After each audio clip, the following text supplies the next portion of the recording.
In the choking haze of smoke that clawed at the night sky over Skid Row, Marcus's calloused hands trembled not from fear, but from the raw ache of a heart long buried under layers of cardboard and regret. Flames roared like vengeful beasts, devouring the crumbling apartment block where families huddled in terror, mothers clutching infants, elders frozen in the glow of hellfire. As sirens wailed distantly, too far to matter, Marcus, the forgotten shadow in the alley, spotted a child's wide-eyed face pressed against a shattered window on the third floor.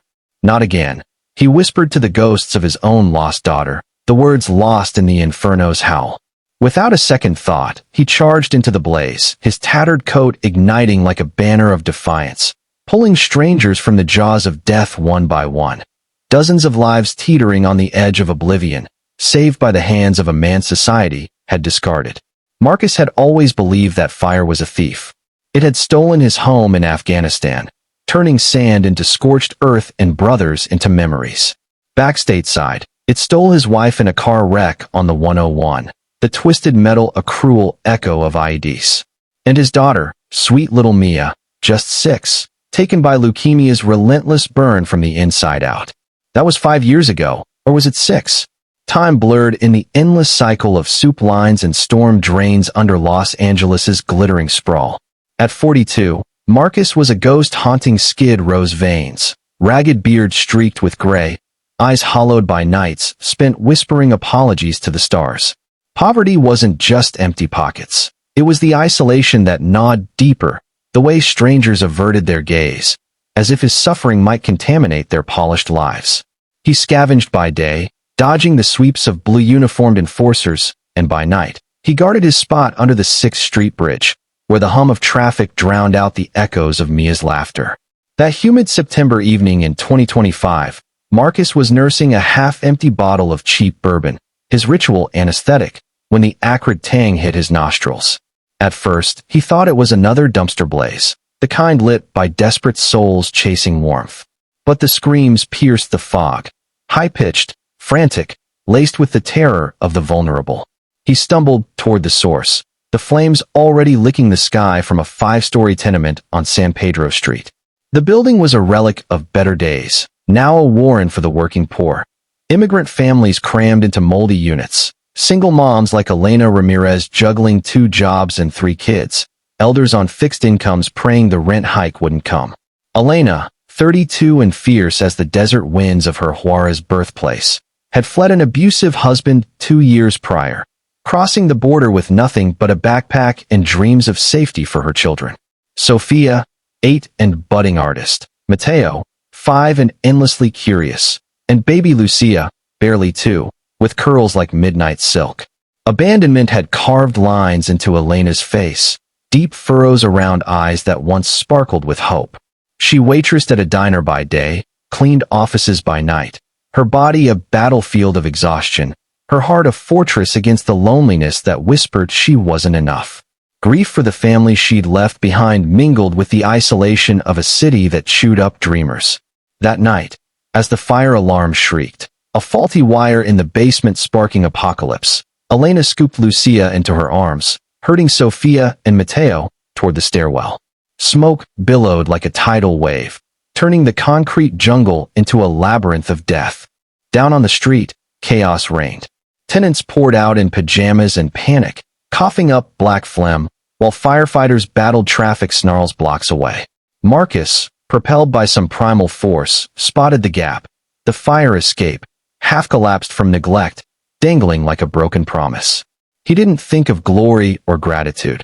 He thought of Mia's tiny hand slipping from his at the hospital, the way he'd failed to pull her back. Scaling the rusted ladder with the agility of his Marine days, he ignored the blisters blooming on his palms, the heat singeing his eyebrows. "Hey, up here," he bellowed, his voice a gravelly lifeline cutting through the din. First came Sophia, wide-eyed and trembling, her sketchbook clutched like a shield. Marcus hoisted her down, her small frame light as a feather, whispering, "You're safe now, Mija. Fly like the wind." Then Mateo, coughing violently, his superhero pajamas charred at the edges. Marcus wrapped him in his own threadbare jacket, carrying him fireman style to the pavement below. Elena appeared next, Lucia strapped to her chest, tears carving rivers through soot-streaked cheeks. The latter groaned under their weight, flames nipping at Elena's heels. "Jump, I got you," Marcus urged, his arms outstretched like a net. She hesitated, the chasm yawning black and bottomless, isolation's final taunt. Who would catch you? But in Marcus's eyes, those weary, unyielding pools of shared sorrow, she saw a mirror of her own fight. She leaped, and he caught her, the impact jarring his spine, but holding firm. Word spread like the fire itself. By dawn, news vans clogged the street, headlines screaming, "Homeless hero saves dozens." Marcus, bandaged and bewildered in the back of an ambulance, waved off the cameras. "Just did what anyone would," he muttered. But the paramedics exchanged glances. Anyone didn't charge into infernos barefoot. Elena, reunited with her kids in a shelter cot, replayed the moment.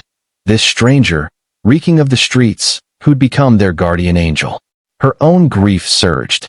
What if I'd lost them? Mingling with a spark of something foreign, gratitude so pure it hurt. As the sun pierced the smog, Elena slipped away from the chaos, her heart pounding with a resolve born of survival. She found Marcus outside the ER, slumped on a curb, nursing a paper cup of coffee from a sympathetic nurse.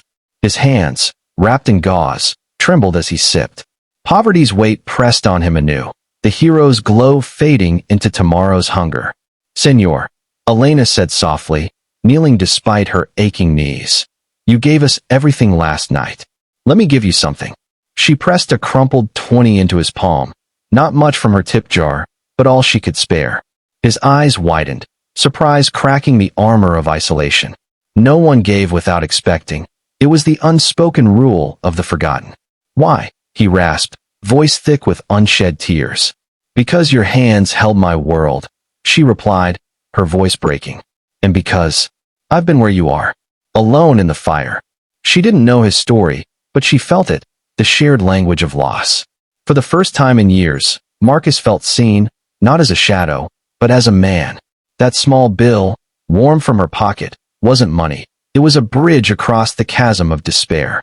As she walked away, Sophia trailing with a shy wave, Marcus clutched it like a talisman. Hope flickered, fragile as a match in the wind, but real.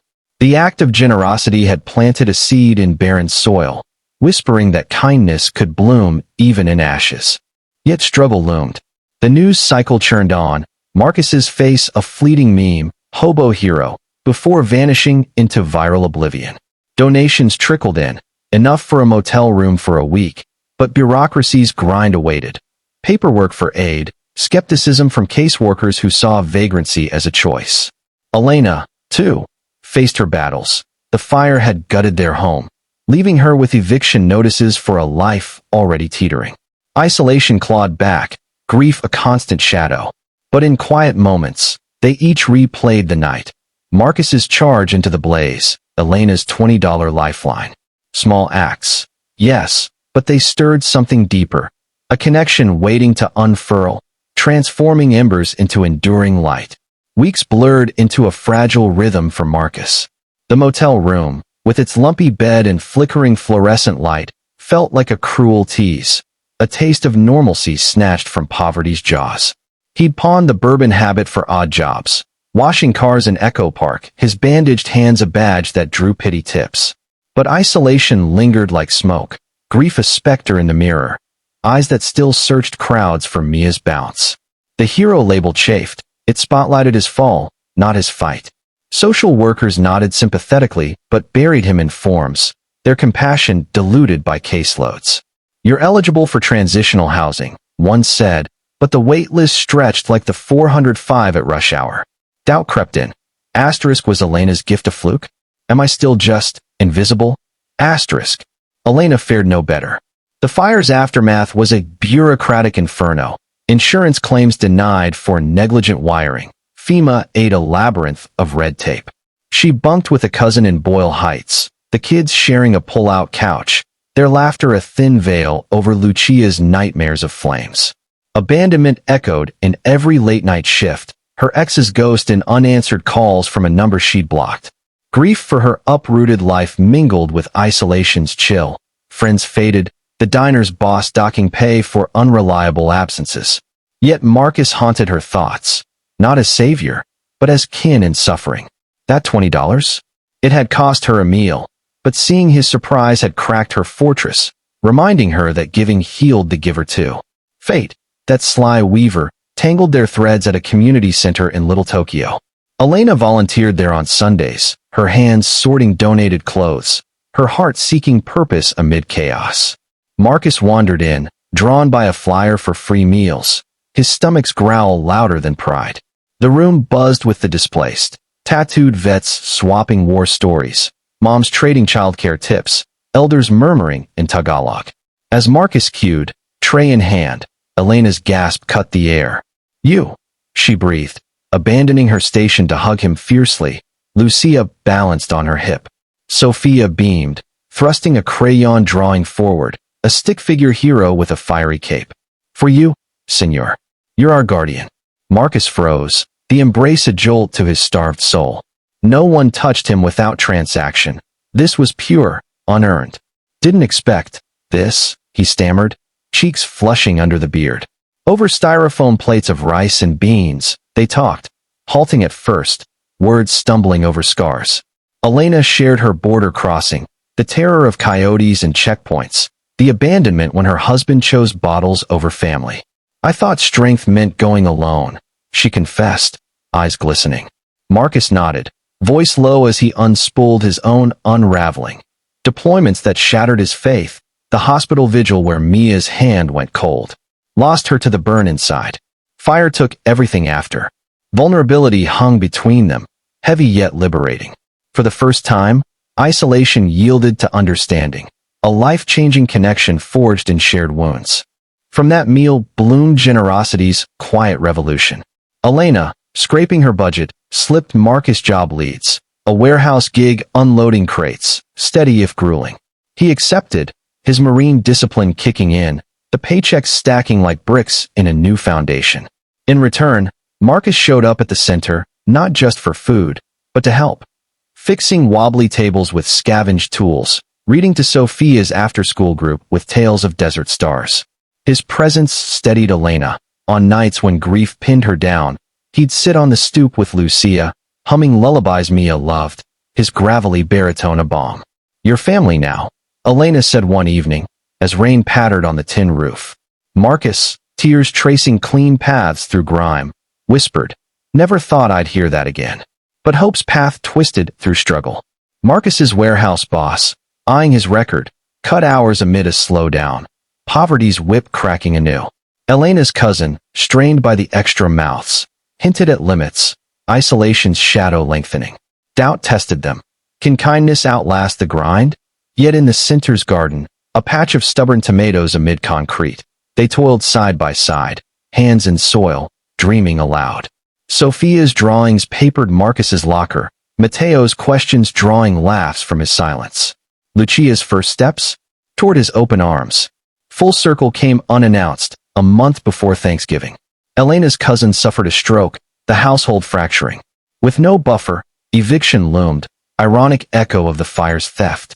Elena, pride warring with panic, confided in Marcus over coffee. "I don't know where we'll go. Back to nothing." His heart clenched, Mia's absence a fresh stab. But this time he wouldn't fail. Rallying the center's ragtag crew, vets, moms, elders, he orchestrated a miracle. A GoFundMe, seated with his first full paycheck, donated furniture from sympathetic donors. Even the news station, circling back for a hero's return segment, amplified their plea. Marcus, camera shy, spoke from the gut. "She pulled me from my fire. Now we pull her through." The outpouring stunned them. Strangers moved by their story, kindness rippling outward. A landlord offered a subsidized unit in Koreatown. A church sponsored the move. As movers hauled boxes under a rare LA sun, Elena embraced Marcus, sobbing into his shoulder. "You saved us again." He shook his head, eyes shining. "Nah, we saved each other."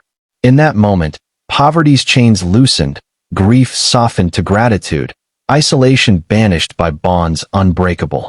Their lives, once ashen, glowed with possibility, proof that compassion's spark could ignite a lifetime. In the tapestry of human trials, where flames of hardship threaten to consume us, remember that a single hand extended in the dark can fan embers into a blaze of unbreakable light, celebrating the profound empathy that binds us, the fierce love that heals us, and the resilient humanity that rises, time and again, to remind us we are never truly alone. Moral of the story.